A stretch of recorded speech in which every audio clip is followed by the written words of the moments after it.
The temperature in the Middle East just got hotter, and so did the stakes for the global economy. Iran has officially struck the United States military base at Al Udeid in Qatar, the largest American military installation in the Middle East. The move, which Tehran says was in retaliation for U.S. strikes on its nuclear facilities, isn't just a military message, it's a financial shockwave. That base isn't just any base. It's the forward headquarters for U.S. Central Command, the nerve center directing American operations from Egypt to Kazakhstan. And now, it's a target. Missiles lit up the skies over Doha. Explosions echoed across Qatar. But make no mistake, this wasn't just about confrontation. It was about leverage. Iran's Revolutionary Guard made their intentions clear. U.S. bases in the region are not points of strength, but major vulnerabilities. That's not rhetoric, that's strategy. And while Qatar scrambled jets and intercepted most of the missiles, the message landed. Loud and clear, the geopolitical chessboard is shifting, and the Middle East, once again, is the pressure point. Meanwhile, Iran and Israel are still exchanging fire.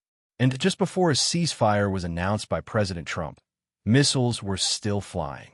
So what does this mean for you? For markets, for oil prices, for investment flows?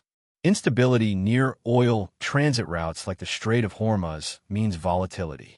Investors get jittery, supply chains start cracking, and insurance premiums on Middle Eastern shipping shoot up. We've seen it before. We're seeing it again. But while missiles fly overseas, a different kind of war is being waged in America, in the courts. In a 7-2 decision, the U.S. Supreme Court just sided with fuel producers in a landmark challenge to California's vehicle emissions rules. For decades, California has led the clean energy revolution in the U.S., setting stricter than federal limits on car emissions and pushing automakers toward electric vehicles. But the Supreme Court just ruled that oil companies have the right to challenge those rules, opening the door for fossil fuel interests to slow the EV transition.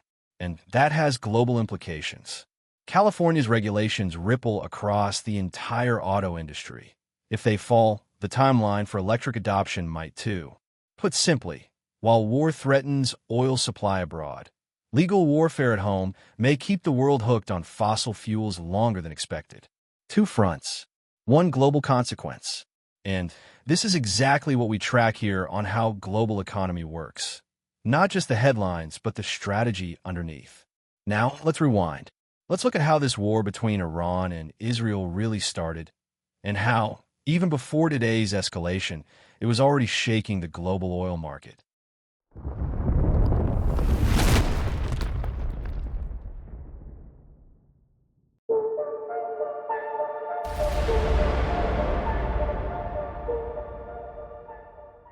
June 2025. The Middle East lights up once again. It starts with a whistle, then a flash.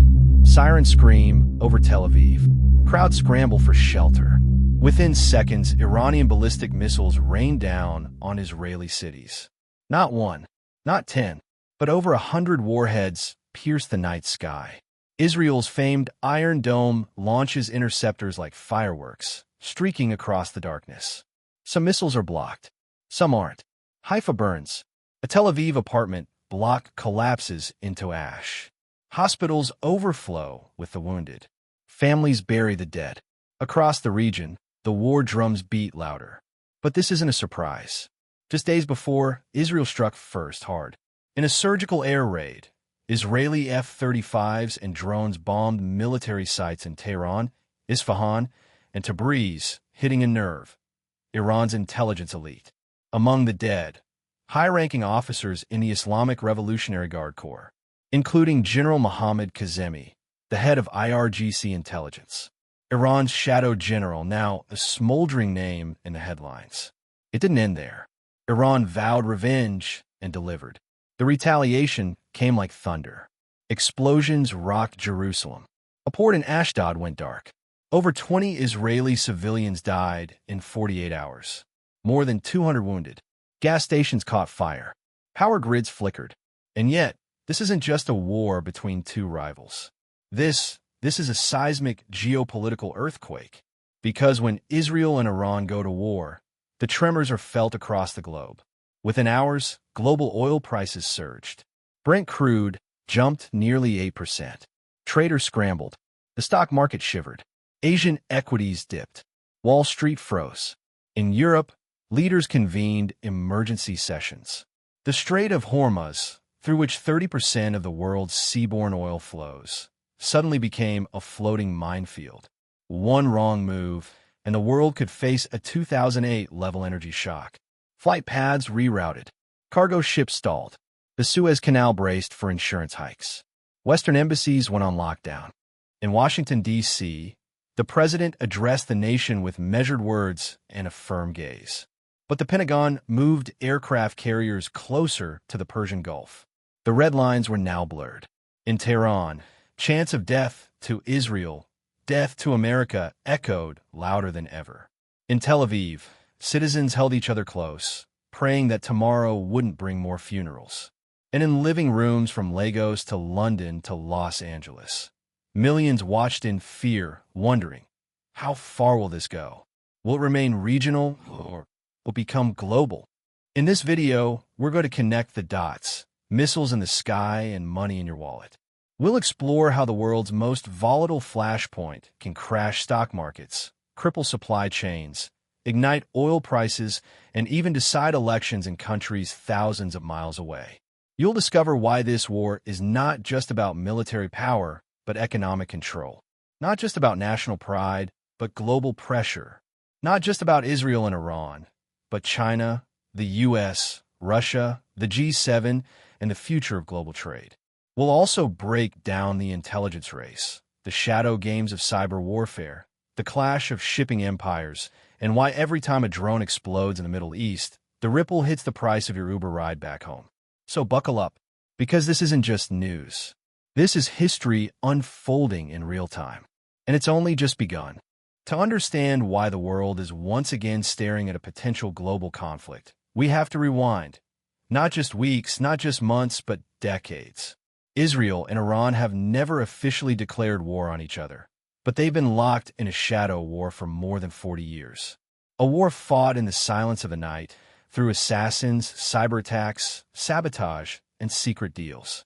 It began in the 1980s, when the Islamic Revolution in Iran birthed a regime that openly called for Israel's destruction.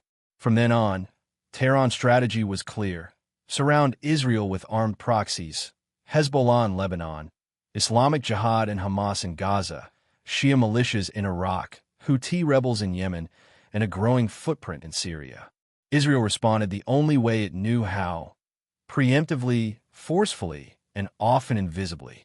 From the streets of Damascus to nuclear facilities in Natanz, the battlefield was everywhere and nowhere. Iranian nuclear scientists began turning up dead, targeted with magnetic bombs in their cars or by remote gunfire. One by one, Masoud Ali Mohammadi, Majid Shariari, Dariush Rezanjad. In 2020, the world watched in disbelief when Mohsen Fakhrizadeh, Iran's top nuclear mastermind, was assassinated outside Tehran. Reports claimed Israel used a satellite-controlled machine gun operated by AI. Iran called it terrorism. Israel said nothing. But the war wasn't limited to assassinations.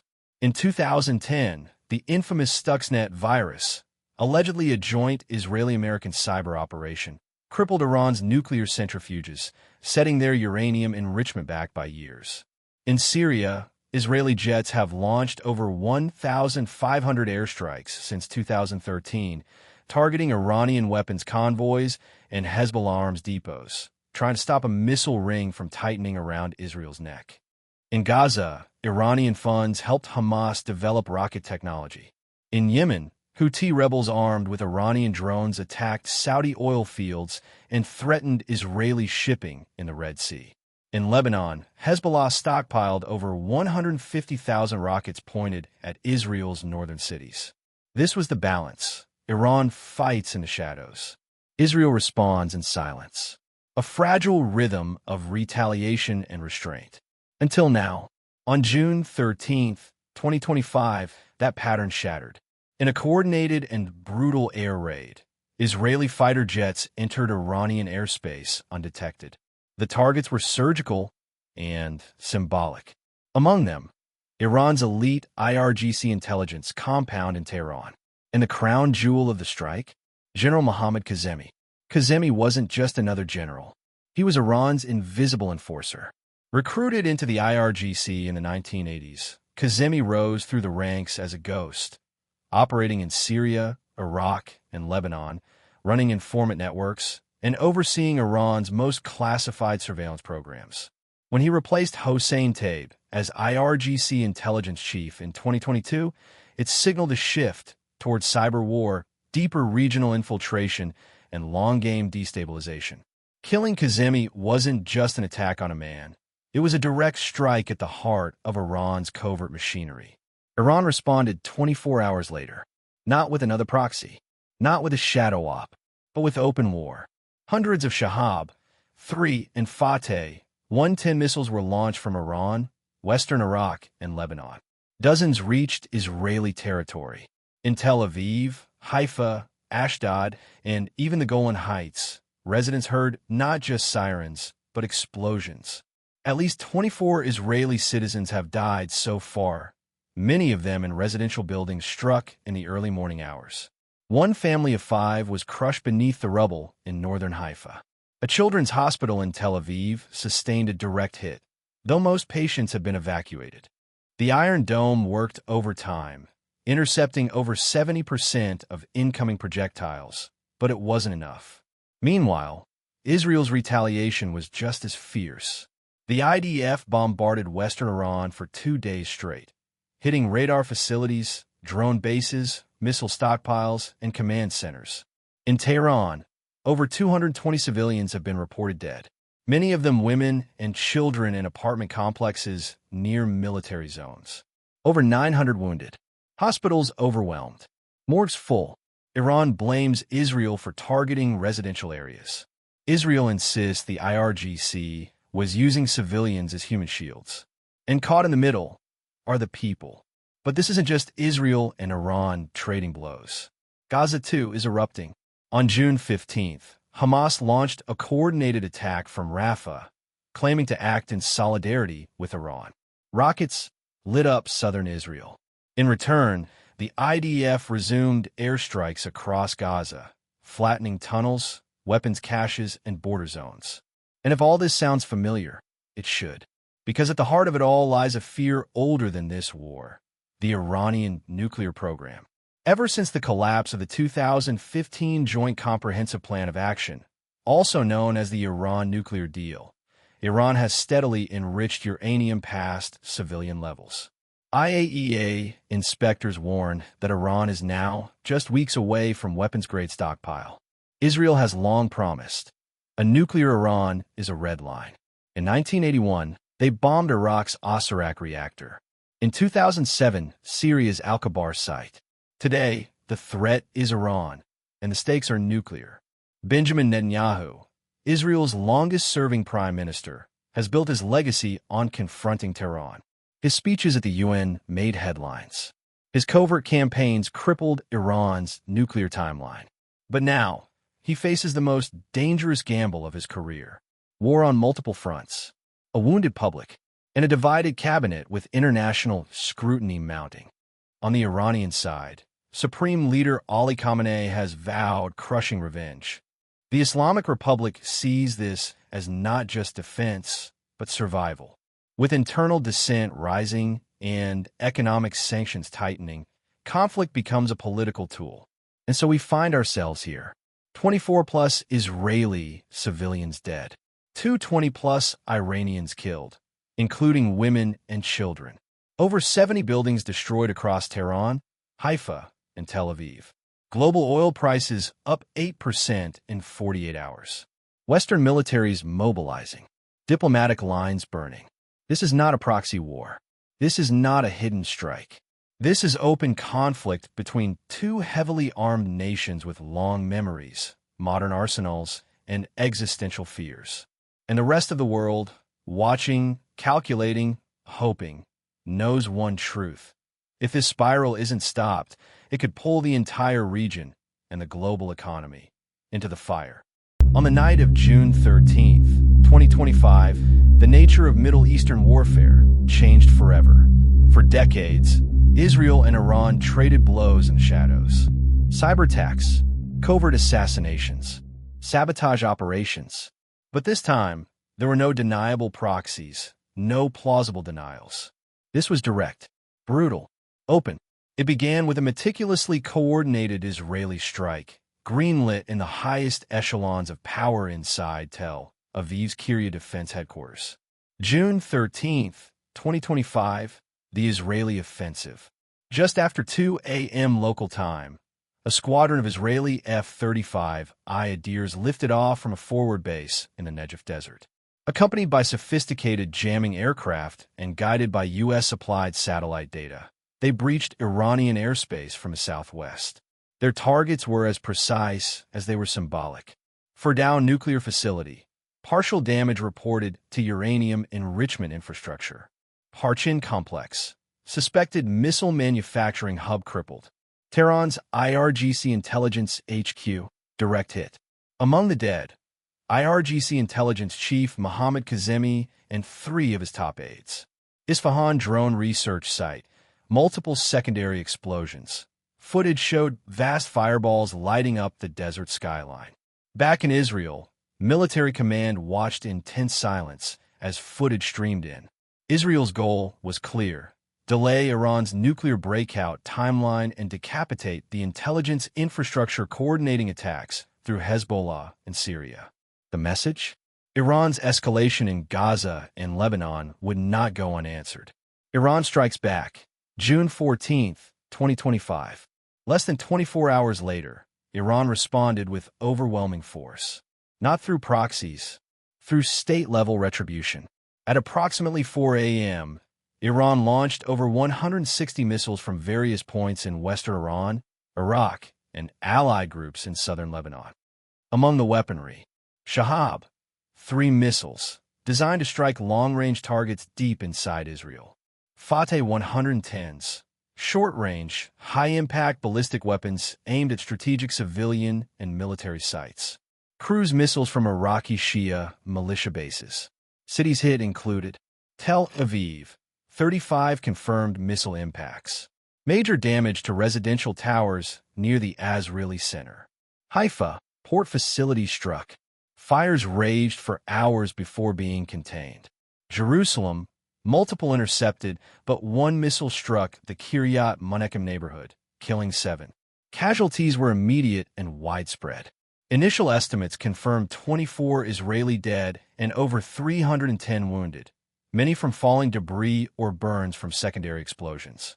Hospitals, especially Ichilov in Tel Aviv and Rambam in Haifa, declared mass casualty emergencies. Impact on civilians. Scenes from central Israel were heartbreaking.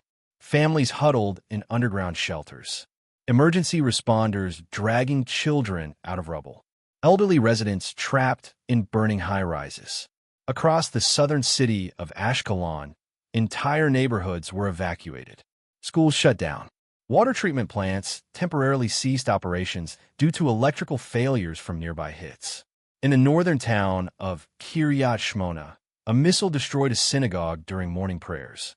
Miraculously, the building had been empty after a last-minute cancellation. Defense systems under strain. Israel's famed Iron Dome system intercepted the majority of short-range missiles. But cracks were showing. Iron Dome batteries, deployed since 2011, were never designed to handle this volume of simultaneous long-range precision fire. According to Israeli defense sources, Iron Dome intercepted 68% of all short-range projectiles. David's sling, designed for medium-range threats, intercepted another 20%. Arrow 3 and U.S.-supplied THAAD systems focused on high-altitude, long-range interceptions. But at least 18 missiles bypassed all systems, striking critical zones.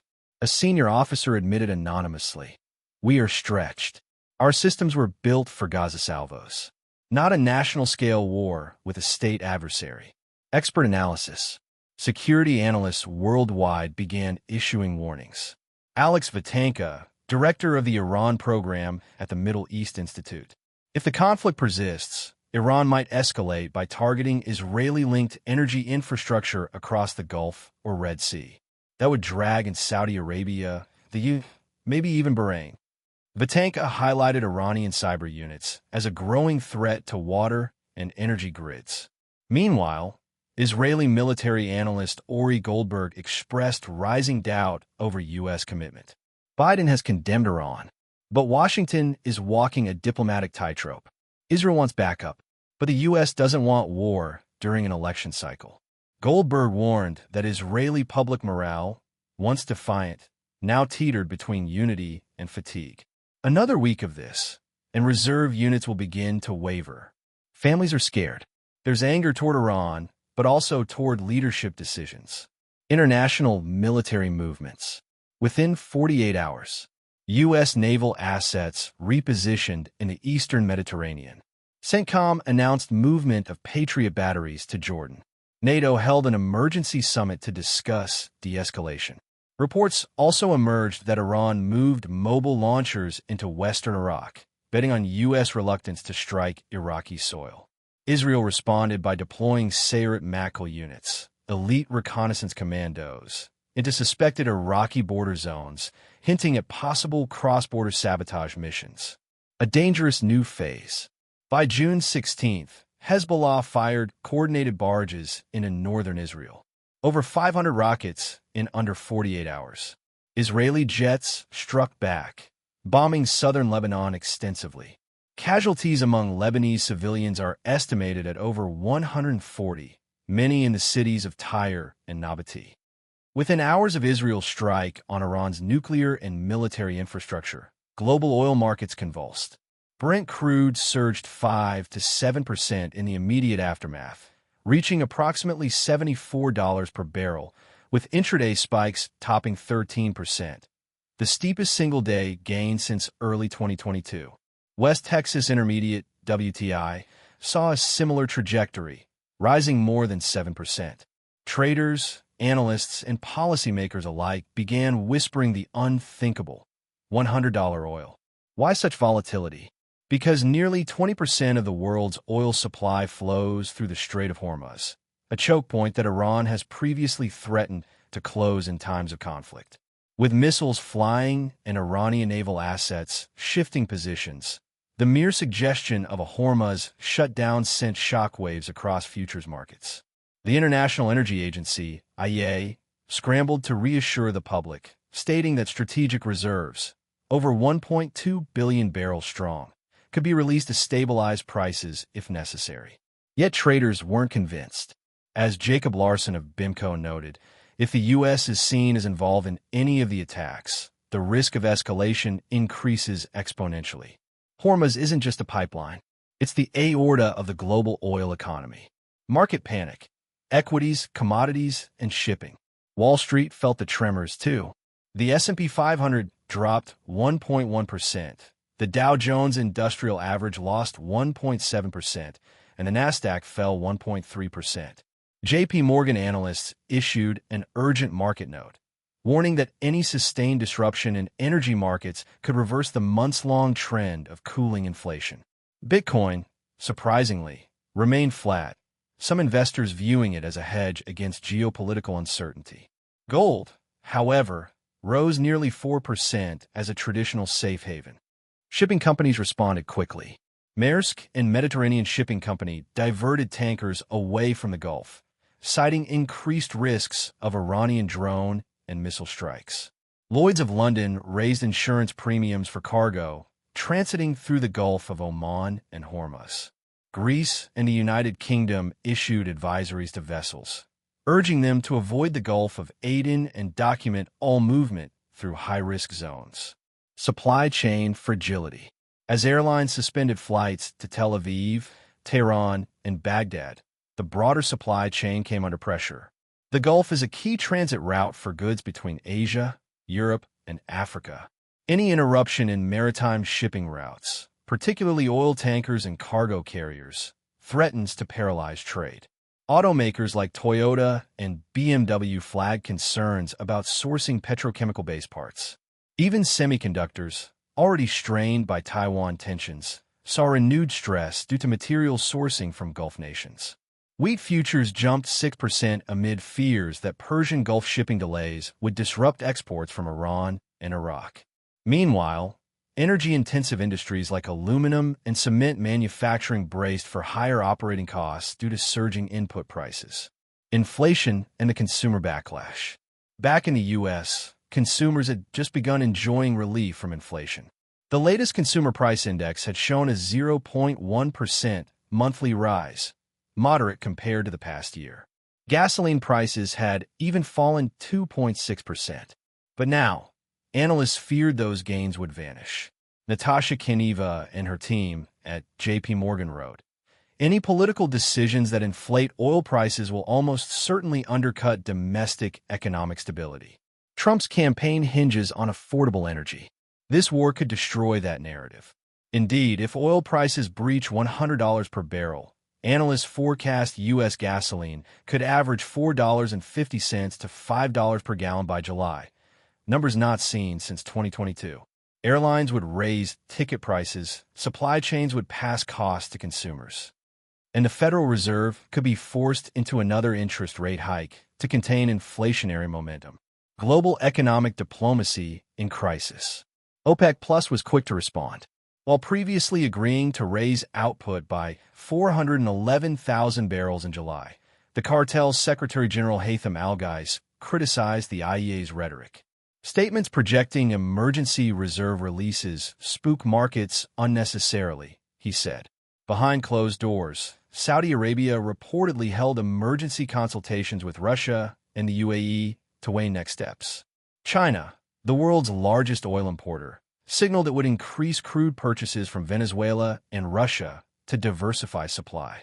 India held emergency talks with the U.S. to ensure stable energy flows, even offering to mediate between Tehran and Tel Aviv. Strategic shock absorbers? The IEA insisted that strategic reserves were sufficient, for now. But analysts like Matt Gherkin of BCA Research warned, if Iran closes Hormuz or strikes Iraq's oil fields again, 5 to 7 million barrels per day could be taken offline. That's an oil shock worse than 1973. Even a partial supply loss, Gherkin explained, could lead to weeks of chaos before reserves kick in. And remember, he said, reserves are finite. The world uses 100 million barrels per day. A billion-barrel stockpile only buys a short window. Meanwhile, Iran's Revolutionary Guard warned of further escalation if Israeli aggression continues. Tehran's logic is simple. Destabilize oil markets enough, and Western economies will feel pressured to rein in Israel. To conclude this, a world on edge. The Israel-Iran war is no longer confined to missiles and militias. It's now being fought in bond markets, oil futures, shipping lanes, and grocery stores. For investors, consumers, and governments, the next moves, military and economic alike, will determine whether this crisis becomes a regional brushfire or a full-blown global conflagration. As the world braces for what may come next, one thing is clear. When missiles fly over Tel Aviv and Tehran, the economic aftershocks hit everywhere, from Wall Street to your local fuel pump. The world is shifting, missiles fly, markets shake, and power alliances redraw behind closed doors. But beneath the headlines, there's always a deeper game being played, one that impacts you, your money, your future. If you want more than headlines, if you want the strategy behind the chaos, subscribe. Because here, we don't just follow the news. We decode the system.